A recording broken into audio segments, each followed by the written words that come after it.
ನಮಸ್ಕಾರ, ಆರ್ಜಿ ನ್ಯೂಸ್ಗೆ ಸ್ವಾಗತ. ನಾನು ಶ್ರೀದೇವಿ. ಬನ್ನಿ ಇಂದಿನ ಮುಖ್ಯಾಂಶಗಳನ್ನು ನೋಡೋಣ. ಕಾಂಗ್ರೆಸ್ ಪಕ್ಷದ ವರ್ತನೆಯನ್ನು ಖಂಡಿಸಿ ಭಾರತೀಯ ಜನತಾ ಪಾರ್ಟಿ ಚಿಕ್ಕೋಡಿ ಜಿಲ್ಲಾ ಘಟಕದ ವತಿಯಿಂದ ಇಂದು ಬೃಹತ್ ಪ್ರತಿಭಟನೆ ನಡೆಯಿತು. ಪ್ರಧಾನಮಂತ್ರಿ ನರೇಂದ್ರ ಮೋದಿಯವರ ನಿವಾಸದ ಎದುರು ಪ್ರತಿಭಟನೆಯ ಹೆಸರಿನಲ್ಲಿ ಕಾಂಗ್ರೆಸ್ ಕಾರ್ಯಕರ್ತರು ಅಶಿಸ್ತಿನ ವರ್ತನೆ ತೋರಿದ್ದಾರೆ ಎಂದು ಆರೋಪಿಸಿ ಬಿಜೆಪಿ ಕಾರ್ಯಕರ್ತರು ಆಕ್ರೋಶ ವ್ಯಕ್ತಪಡಿಸಿದರು. ಪ್ರಧಾನಿ ಮೋದಿ ನೇತೃತ್ವದ ಕೇಂದ್ರ ಸರ್ಕಾರದ ವಿರುದ್ಧ ಅಪಪ್ರಚಾರ ನಡೆಸಲಾಗುತ್ತಿದೆ ಎಂದು ಬಿಜೆಪಿ ಮುಖಂಡರು ದೂರಿದರು.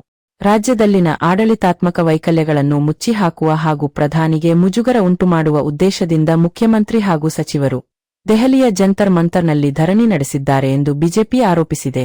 ಈ ಹಿನ್ನೆಲೆಯಲ್ಲಿ ಕಾಂಗ್ರೆಸ್ ಪಕ್ಷದ ವಿರುದ್ಧ ಕಠಿಣ ಕ್ರಮ ಕೈಗೊಳ್ಳಬೇಕೆಂದು ಆಗ್ರಹಿಸಿ ಪ್ರತಿಭಟನಾ ಮನವಿ ಪತ್ರವನ್ನು ಚಿಕ್ಕೋಡಿ ಉಪವಿಭಾಗಾಧಿಕಾರಿಗಳ ಮೂಲಕ ರಾಷ್ಟ್ರಪತಿಗಳಿಗೆ ರವಾನಿಸಲಾಯಿತು.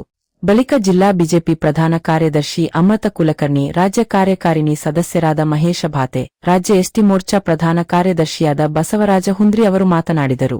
ಪಕ್ಷ ಮತ್ತು ಜನರೇ ಪಾರ್ಟಿ ಏನು ನೀಟ್ ಹೆಸರಿನಲ್ಲಿ ವಿದ್ಯಾರ್ಥಿಗಳನ್ನು ದಾರಿ ತಪ್ಪಿಸುವಂತಹ ಕೆಲಸವನ್ನ ಮಾಡುತ್ತಾ ನಮ್ಮ ನೆಚ್ಚಿನ ಪ್ರಧಾನಮಂತ್ರಿ ನರೇಂದ್ರ ಮೋದಿಜಿ ಅವರ ಮನೆಯ ಮುಂದೆ ಅಟ್ಯಾಕ್ ಮಾಡಿ ಧರಣಿಯನ್ನು ಮಾಡೋ ಒಂದು ವಿಚಾರದಲ್ಲಿ ಕಾಂಗ್ರೆಸ್ ಪಕ್ಷ ಬಹಳ ಕೀಳುಮಟ್ಟಕ್ಕೆ ಇಳಿದಿದೆ.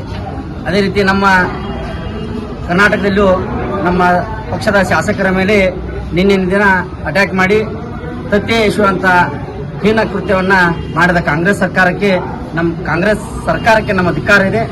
ಮತ್ತು ದೇಶದಲ್ಲಿ ಇರುವಂತಹ ಕಾಂಗ್ರೆಸ್ ಪಕ್ಷಕ್ಕೂ ನಮ್ಮ ಈ ಚಿಕ್ಕೋಡಿ ಜಿಲ್ಲೆಯ ಭಾರತೀಯ ಜನತಾ ಪಕ್ಷದ ವತಿಯಿಂದ ಧಿಕ್ಕಾರವನ್ನ ನಾವು ಹಾಕ್ತಾ ಇದ್ದೀವಿ. ಇದೇ ರೀತಿ ದೇಶದಲ್ಲಿ ಅರಾಜಕತೆಯನ್ನು ಉಂಟು ಮಾಡಿದರೆ ನಾವು ಪ್ರತಿ ಜಿಲ್ಲೆಯಲ್ಲಿ ಪ್ರತಿ ಮಂಡಲದಲ್ಲಿ ಮುಂದಿನ ಸಲ ಈ ಒಂದು ಹೋರಾಟವನ್ನು ನಾವು ಮಾಡಬೇಕಾಗ್ತದೆ. ಈಗ ಸಾಂಕೇತಿಕವಾಗಿ ಕುಲಕರ್ಣಿ ಅವರು ಹೇಳಿದ ಹಾಗೆ ಸಾಂಕೇತಿಕವಾಗಿ ಈಗ ಜಿಲ್ಲಾ ಮಟ್ಟದಲ್ಲಿ ಮಾಡಿದ್ದೀವಿ. ನಾವು ಇದನ್ನ ಇಲ್ಲಿಗೆ ಕೈ ಬಿಡದಿದ್ದರೆ ಪ್ರತಿ ಮಂಡಲದಲ್ಲೂ ಈ ಒಂದು ಹೋರಾಟವನ್ನ ಮಾಡ್ತೀವಿ ಅಂತೇಳಿ ಈ ಮುಖಾಂತರ ಜಿಲ್ಲೆಯಲ್ಲಿ ಒಂದು ನೆಪ ಮಾತ್ರ ಮಾಡಿ ಒಂದು ನೀಟ್ ಎಕ್ಸಾಮದ ಬಗ್ಗೆ ವಿಷಯನ್ನ ಹುಡುಗರಿಗೆ ವಿದ್ಯಾರ್ಥಿಗಳಿಗೆ ತಪ್ಪು ಕಲ್ಪನೆಯನ್ನು ಕೊಟ್ಟು ಗುಂಡಾಗಿರಿ ಮಾಡಿ ನರೇಂದ್ರ ಮೋದಿಯವರ ಮನೆಯ ಮುಂದೆ ಒಂದು ಅಹಿತಕರ ಘಟನೆಗಳನ್ನು ಮಾಡ್ತಾ ಇರುವುದು ದೇಶದ ವಿರೋಧಿ. ಅದಕ್ಕೆ ಕಾಂಗ್ರೆಸ್ ಪಕ್ಷಕ್ಕೆ ನಾವು ವಿರೋಧಿಯನ್ನು ಹೇಳ್ತೀವಿ. ಅದೇ ತರ ಮೊನ್ನೆ ದಾವಣಗೆರೆಯಲ್ಲಿ ನಿನ್ನೆ ನಮ್ಮ ಶಾಸಕರಿಗೆ ಕತ್ತಿ ಒಯ್ಯುವಂತ ಕೆಲಸವನ್ನು ಮಾಡಿದ್ರೆ ಅದಕ್ಕೂ ನಾವು ವಿರೋಧಿ ಮಾಡ್ತೀವಿ. 100 ಪಕ್ಷದಲ್ಲಿ ಸಾಕಷ್ಟು ತೊಂದರೆಗಳಿದಾವೆ. ಅದನ್ನು ತೆಗೆದುಕೊಂಡು ಬಿಟ್ಟು ಇಡೀ ರಾಷ್ಟ್ರವನ್ನ ಮಾರುವಂತ ಕೆಲಸವನ್ನು ಕಾಂಗ್ರೆಸ್ ಪಕ್ಷ ಮಾಡ್ತಿತ್ತು. ಅದನ್ನು ಎತ್ತಿ ಹಿಡಿಯುವಂತ ಯಾವುದಾದ್ರೂ ಒಳ್ಳೇದು ಮಾಡಬೇಕು, ಜಗತ್ತಿನಲ್ಲಿ ನಂಬರ್ 1 ಪಕ್ಷವನ್ನ ಮಾಡಬೇಕು ಮತ್ತು ದೇಶದಲ್ಲಿ ಜಗತ್ತಿನಲ್ಲಿ 1ನೇ ನಂಬರ್ ಬರುವಂತ ಕೆಲಸವನ್ನ ನರೇಂದ್ರ ಮೋದಿ ಅವರು ಮಾಡ್ತಾರೆ. ಅವರ ಹೆಸರಿಗೆ ಕಪ್ಪು ಚಿಕ್ಕೆ ಬರಲಿ ಅನ್ನುವಂತ ಒಂದು ವಿಚಾರವನ್ನು ಇಟ್ಕೊಂಡು ಹಲವಾರು ಸಾರಿ ಈಗಾಗಲೇ ರೈತರ ಮೋರ್ಚಾವನ್ನು ಪಂಜಾಬ್ ಮತ್ತು ದಿಲ್ಲಿಯಲ್ಲಿ ಸೆಟ್ ಮಾಡಿದ್ರು. ಅದಕ್ಕೆ ಅವರಿಗೆ ತಕ್ಕ ಪಾಠ ಈಗಾಗಲೇ ಸಿಕ್ಕಿದೆ ಅನ್ನುವಂಥ ಮಾತನ್ನು ಸಹಿತ ನಾವು ಈಗ ಹೇಳಬಯಸ್ತಾ ಇದ್ದೀವಿ. ಈಗ ಆ ಮಕ್ಕಳನ್ನ ಮುಂದೆ ಮಾಡಿ, ವಿದ್ಯಾರ್ಥಿಗಳನ್ನ ಮುಂದೆ ಮಾಡಿ, ಆ ನೀಟ್ ಓದುವಂತ ಮುಂದೆ ಡಾಕ್ಟರ್ ಆಗುವಂತ ವಿದ್ಯಾರ್ಥಿಗಳು, ಕೆಲವೊಂದು ಡಾಕ್ಟರ್ ಆಗುವಂತ ವಿದ್ಯಾರ್ಥಿಗಳು ಅಲ್ಲೆಲ್ಲ ವಿದ್ಯಾರ್ಥಿಗಳು ಇಲ್ಲ. ಆದ್ರೆ ಅಂತವ್ರು ತಗೊಂಡು ಮೋದಿಯವರ ಮನೆ ಮುಂದೆ ಆ ಒಂದು ಧಿಕ್ಕಾರ ಮಾಡುವಂತ ಕೆಲಸಕ್ಕೆ ನಾವು ಕಾಂಗ್ರೆಸ್ ಪಕ್ಷಕ್ಕೆ ಮತ್ತು ರಾಷ್ಟ್ರದ ಅಧ್ಯಕ್ಷರು ಅವರಿಗೂ ಸಹಿತ ಕಾಂಗ್ರೆಸ್ ಪಕ್ಷಕ್ಕೆ ನಾವು ವಿರೋಧವನ್ನ ನಾವು ಇಲ್ಲಿ ಮಾಡ್ತಾ ಇದ್ದೀವಿ.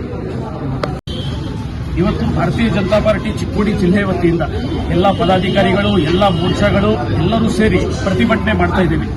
ಇದಕ್ಕಿರುವಂತಹ ಏಕೈಕ ಕಾರಣ ಅಂದ್ರೆ ನಮ್ಮ ದೇಶದಲ್ಲಿ ಶಿಕ್ಷಣದ ಹೆಸರಲ್ಲಿ ಇರುವಂತಹ ಸಮಸ್ಯೆಗಳನ್ನ ರಾಜಕೀಯಗೋಸ್ಕರ ಬಳಸ್ಕೋಬೇಕು ಅನ್ನುವಂತಹ ಒಂದು ದೊಡ್ಡ ಷಡ್ಯಂತ್ರ, ಈ ದೇಶದಲ್ಲಿ ಅನಾರ್ಕಿ ಉಪಸ್ಥಿತ ಮಾಡಬೇಕು ಅನ್ನುವಂತಹ ಷಡ್ಯಂತ್ರ ಕಾಂಗ್ರೆಸ್ ಮತ್ತು ಎಡಬಿಡಂಗಿಗಳು ಮಾಡ್ತಾ ಇದ್ದಾರೆ.